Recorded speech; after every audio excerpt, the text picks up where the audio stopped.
Now, you may remember that the ABC, along with various aid agencies, raised almost $5 million in order to help the people of Nepal after 2 earthquakes struck their country, killing and injuring many thousands and destroying many homes, towns and agricultural areas. Well, it has been 4 months since the first devastating earthquake struck Nepal, and we thought it was time to do an update on how the country is faring and what are the most immediate needs of its people.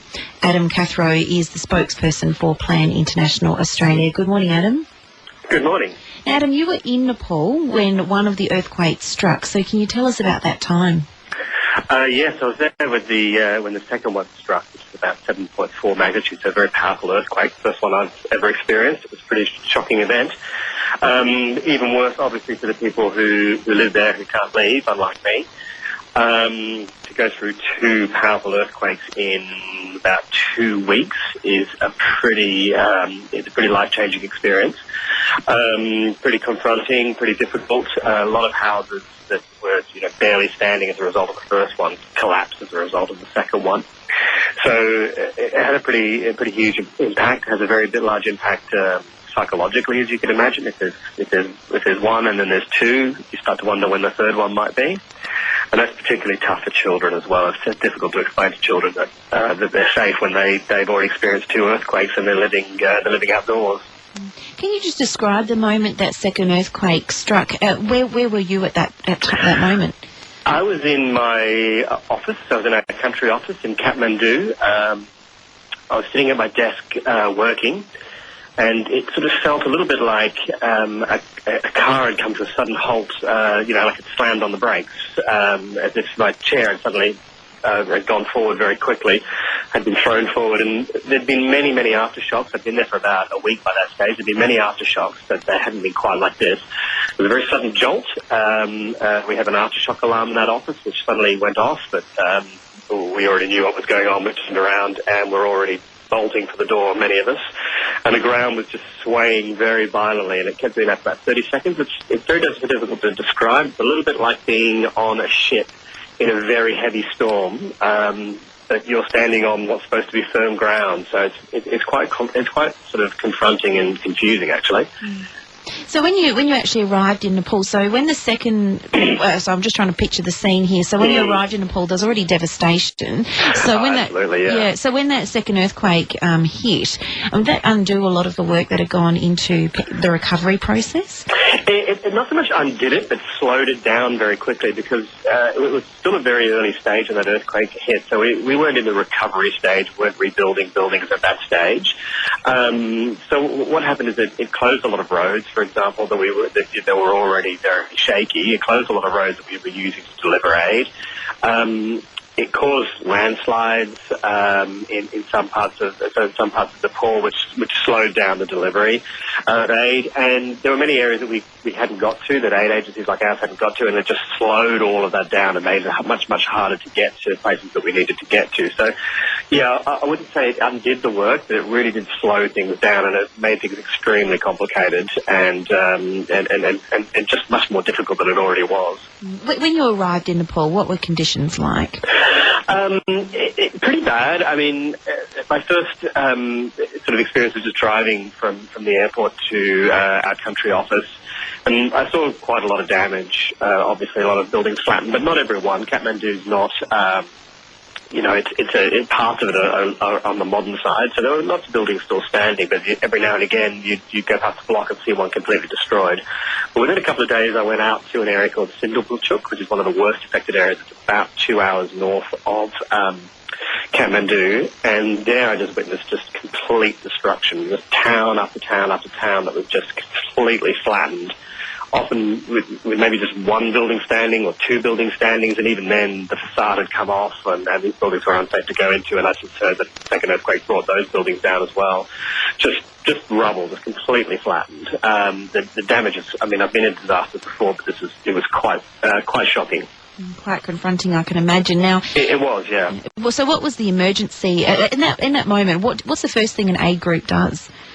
After the second earthquake, the first thing that we do is we need to account for all of our staff as quickly as possible, because obviously we need those staff to deliver aid, and we've also got a duty of care to our staff. So the very first thing we did was very, very quickly, in the space of about half an hour, was try and get in touch with all of our staff, which is very difficult because mobile phones go down, communications go down, but try and get in touch with all of our staff as quickly as we can, find out where they are, what they're doing, what shape they're in.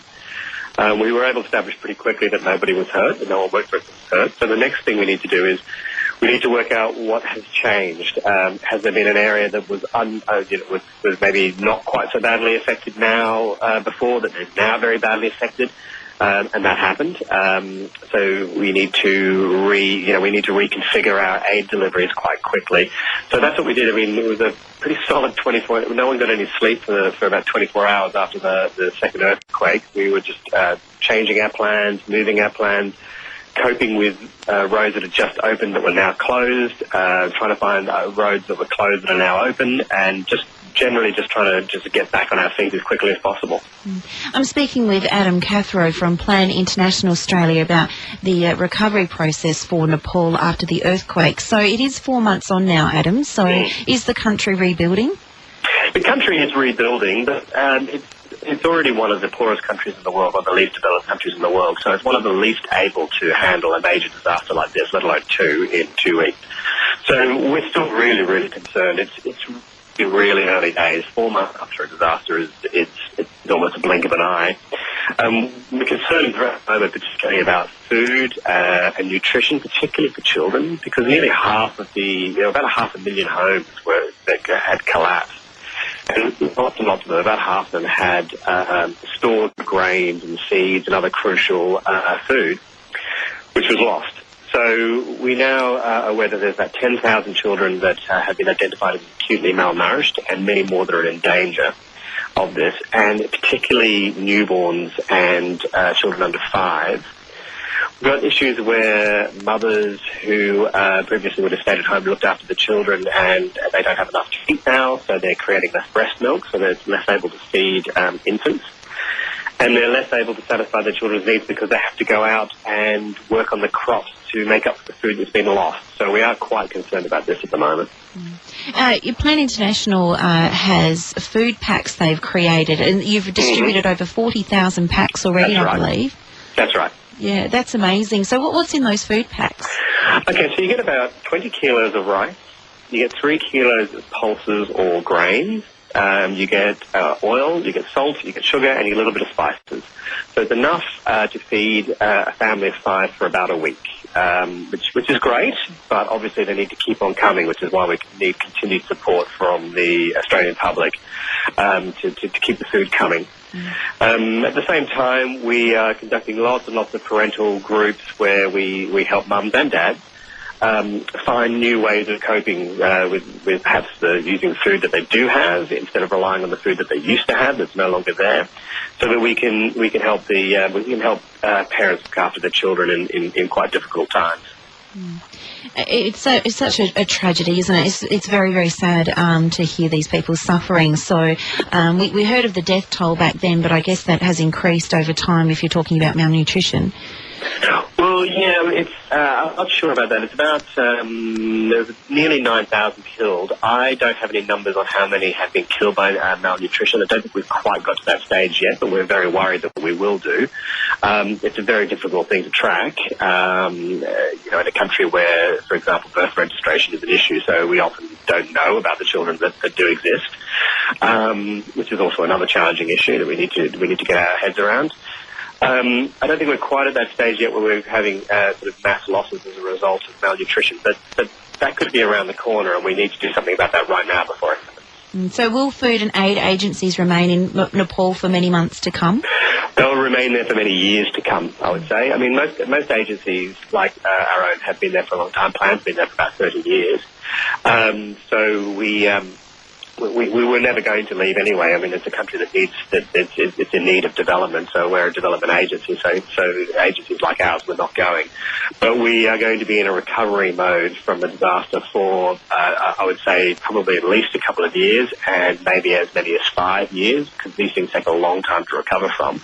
And then we've got to get back into the development work that we were doing before, which has now been hugely set back. Adam Cathro, thank you for speaking with us this morning. great, thank you. And Adam is the spokesperson for Plan International Australia. If you would like to support Plan International, all you need to do is log on to plan.org.au, or you can ring 137526. That's 137526.